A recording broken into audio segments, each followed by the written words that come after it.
पतित पावन सद्गुरुदेव शिल भक्ति कुमुद संत गोस्वामी शिल गुरु महाराजंकर अभयसुख चरणारविंदरे ए दासाधम आभव साष्टांग प्रणिपात पूर्वक अहेतुक कृपा आशीर्वाद भिक्षा ब्रह्म मध्य गौड़ीय संप्रदाय समस्त आचार्य वर्ग समस्त को यथायोग्य चरण रे प्रणति ज्ञापन कृपा भिक्षा तथा सुधी सज्जन समस्त को अभिवादन सुस्वागतम।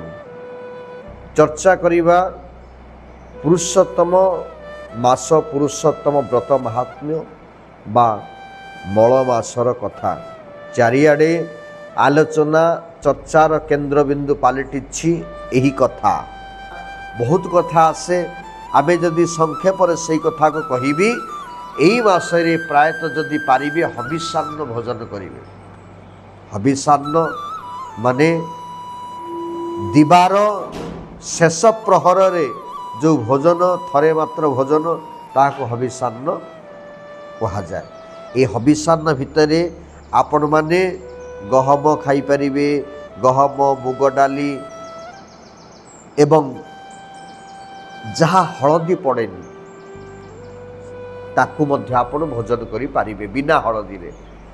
सारू हैला, अमृतभंडा, कंचा कदली आउ आपणकर गोला आलू, माटी आलू, कंदमूल, कखारू एगुड़िक सब भोजन करी हबो। एहा व्यतिरेक मध्य आउ किछि परिबा भी जो माने व्यवहार करने को चाहिए करि परिबे यथा हरड़ डाली, जौ, राशि, मटर आउ पुणी कहले सैंधव लवण, आंब, हरिडा, पिंपली, जीरा, शुंठी, तेंतुली, सीताफल यही सब मध्य आपण माने व्यवहार करि परिबे। गुड़ आउ आपणकर मटर, बथुआ शाग, अदा एगुड़िक मध्य आपण व्यवहार करि पारिबे। यह व्यतिरिक्त परिबा पत्र देखिले जो माने भी परिबा पत्र कांकड़ हो, कलरा हो, जर्नी हो, भेंडी हो, पानी कखारू भी हो, तेणु ए औ हो एगुड़िक व्यवहार करें। सुखिला खाद्य भितर ड्राए फ्रुट्स जहाँ कहती शुष्क फल तो बादाम, काजू, किशमिश एगुड़िक व्यवहार करें। आउ बाध्यकतार आपण हेले हलदी, मेथी, कला जीरा, पानमहुरी, धनिया एसबू व्यवहार करें भोजन माध्यम।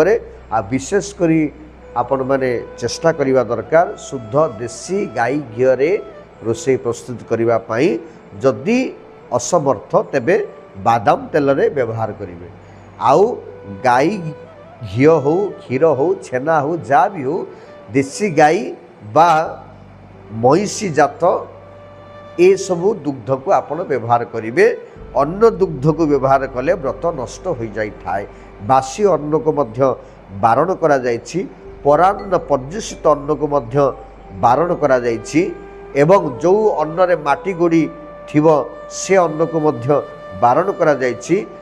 जहाँ भी भोजन करिवे भगवान को नैवेद्य आकार रे भगवान को सेवा बा भोग लगेई ताको प्रसाद भाव रे आपण व्यवहार करिवे। एवं रोषेई प्रस्तुत करुथला बेले कोनोसी वाक्य द्रोह, कायिक द्रोह, मानसिक द्रोह ये सब बचसा भितरे जो खाद्य प्रस्तुत हुए ताहाकु मध्य ग्रहणीय नुहे बोली कहा जाए। अन्यथा देखा गले पर निंदा, पर चर्चा ठू आरंभ करी विभिन्न जी सामूहिक वाचनिक अजथा मस्तक को सेथिरे प्रवेश करवा ये मासरे उचित नुह। ए मासरे सबुठ बड़ कथा होची दीपदान। आपण माने चेष्टा करिवे प्रत्येक दिन गोटे भगवान पुरुषोत्तम को उद्देश्य रे दीपदान करिवे।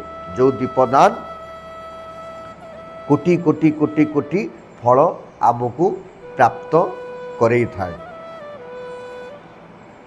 तेणु एई दीपदान आपणकर 100 दीपदान ठू अधिका ए मासरे जो दीपदान करा जाए।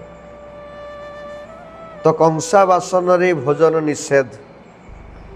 आउ जदि दुग्ध मध्य जदि पितल बासन रे रही जाए ଏସବୁକୁ ମଧ୍ୟ ବ୍ୟବହାର କରିହେବନି। ଆଉ ଯେଉଁମାନେ ବି ଜାଣିଛନ୍ତି ଦୁଗ୍ଧରେ ଲୁଣ ମିଶା ଯାଏନି, ଯେବେ ବି କେହି ମିଶାଉଥାନ୍ତି ଆପଣମାନେ ମିଶାଇବେନି, କାହିଁକି ଏହା ଗୋମାଂସ ତୁଲ୍ୟ ହୋଇଯାଏ। ଏବଂ ନିଜେ ବ୍ରତଧାରୀ ବୈଷ୍ଣବ ନିଜେ ରୋଷେଇ କରିବା ଅତି ଉତ୍ତମ। ପତ୍ରରେ ଭୋଜନ ଶ୍ରେଷ୍ଠ, ବିଶେଷତଃ ଯଦି ପଳାଶ ପତ୍ର, ଏହା ଅତି ଉତ୍ତମ। ତେଣୁ ଏହା ବ୍ୟତିରେକ ଭଗବତ ସାଧନା ହେଉଛି ଏଥିରେ ଏକ ମୂଳ ଜିନିଷ। ତ ଭକ୍ତିମୟ ସାଧନାକୁ ଆମେ ନେବାକୁ ହେଲେ ଆମକୁ ଏଇ ସମୟରେ କେତୋଟି ଜିନିଷକୁ ବର୍ଜନ କରିବାକୁ ପଡ଼ିବ। କ'ଣ ବର୍ଜନ କରିବା? ଆସନ୍ତୁ ଶ୍ରବଣ କରିବା। ବିଶେଷ କଥା ହେଉଛି ଏହି ମାସରେ ଆମେ କ'ଣ ତ୍ୟାଗ କରିବା, କ'ଣ ଖାଇବାନି। ଆସନ୍ତୁ, କ'ଣ ଖାଇବାନି ନା ପୋଟଳ, ବାଇଗଣ, ଲାଉ, ଟମାଟୋ, ବରଗୁଡ଼ି ଛୁଇଁ, ଶିମ, ରାଜମା, ସୋୟାବିନ ବଢ଼ି, ବିରି, ମସୁର, ଚଣା ଡାଲି, ବେସନ, ସୋରିଷ ତେଲ, ସୋୟାବିନ ରିଫାଇନ୍ ତେଲ, ଉଷୁନା ଚାଉଳ ଏବଂ ମୁଢ଼ି, କଳମ ଶାଗ, ପୋଇ ଶାଗ, ଛଚିଣା, ସଜନା ଛୁଇଁ, ମାଦକ ଦ୍ରବ୍ୟ ବା ନିଶା ଦ୍ରବ୍ୟ ଏଗୁଡ଼ିକଠୁ ଦୂରରେ ରହିବା। ଆଉ ପିଆଜ ରସୁଣ ତ ସେ ତ ନିହାତି ବର୍ଜନୀୟ, ତା କଥା ଛାଡ଼। ମାଛ, ମାଂସ, ଅଣ୍ଡା, ଏସବୁ, ଗାଜର, ଏସବୁଠୁ ଆମେ ଦୂରେଇକି ନିହାତି ଭାବରେ ରହିବା। ଏହା ଛଡ଼ା ଛତୁ, ପାନଖଣ୍ଡ, ମହୁ ଏଗୁଡ଼ିକ ମଧ୍ୟ ବର୍ଜନୀୟ। ଆଉ ଆମିଷ ଦ୍ରବ୍ୟ ଭିତରେ ପ୍ରାଣୀର ମୃତ ଶରୀର ଅଂଶ, ଜମିରି ଲେମ୍ବୁ, ମସୁର ଡାଲି, ବାସି ଅନ୍ନ ଏଗୁଡ଼ିକୁ ଆଇଁଷ ସହିତ ତୁଳନା କରାଯାଏ। ଆଉ ବିଶେଷ କଥା ହେଉଛି ଗାଈ ମଇଁଷି ଛଡ଼ା, ଯାହାକୁ ଆମେ ବାରମ୍ବାର କହୁଛୁ, ଗାଭୀ ଆଉ ମଇଁଷି ଛଡ଼ା ଅନ୍ୟ କ୍ଷୀର ଆଉ ତମ୍ବା ପାତ୍ରରେ ରଖା ଘିଅ, କ୍ଷୀର, ଚମଡ଼ା ପାତ୍ରରେ ରଖା ପାଣି ଏବଂ ଏହାଦ୍ୱାରା ରୋଷେଇ ଅନ୍ନ ଏଗୁଡ଼ିକ ଆମିଷ ସଦୃଶ। ତେଣୁ ଆମେ ଏଥିରୁ ମଧ୍ୟ ଦୂରେଇ ରହିବା। ସର୍ବକ୍ଷେତ୍ରାଣାମପି ରାଜଶ୍ରୀ ପୁରୁଷୋତ୍ତମ, ସର୍ବଦେବାନାମପି ରାଜଶ୍ରୀ ପୁରୁଷୋତ୍ତମ। ଏ ମାସ ହେଉଛି ସମସ୍ତ ମାସ ଭିତରେ ରାଜା, ସମସ୍ତଙ୍କର ଅଧିପତି। ଏ ମାସକୁ ସାକ୍ଷାତ ଭଗବାନ ନାରାୟଣ କୃଷ୍ଣ ବୋଲି ମନେକରି, ଜଗନ୍ନାଥ ବୋଲି ମନେକରି ପୂଜା କରିବା ଦରକାର। ଏହି ମାସରେ ବିଶେଷତଃ ଧ୍ୟାନ ବାସ କରିବା ଦରକାର।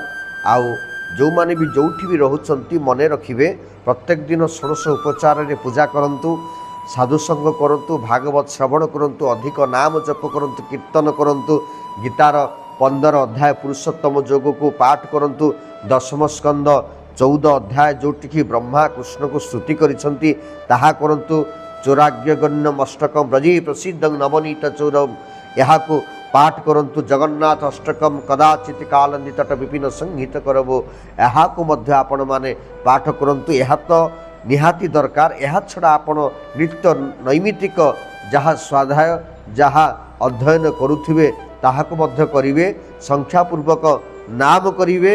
ଆଉ ପୁରୁଷୋତ୍ତମ ଧାମକୁ ଦର୍ଶନ କରନ୍ତୁ, ଜଗନ୍ନାଥଙ୍କୁ ଦର୍ଶନ କରନ୍ତୁ, ସାଧୁସଙ୍ଗ କରନ୍ତୁ, ପରନିନ୍ଦା ପରଚର୍ଚ୍ଚା ଏସବୁଠୁ ଦୂରେଇ ରୁହନ୍ତୁ, ନିଜ ଜୀବନକୁ କଲ୍ୟାଣ କରନ୍ତୁ। ଜୟ ଜଗନ୍ନାଥ, ଜୟ ଜଗନ୍ନାଥ, ଜୟ ଜଗନ୍ନାଥ।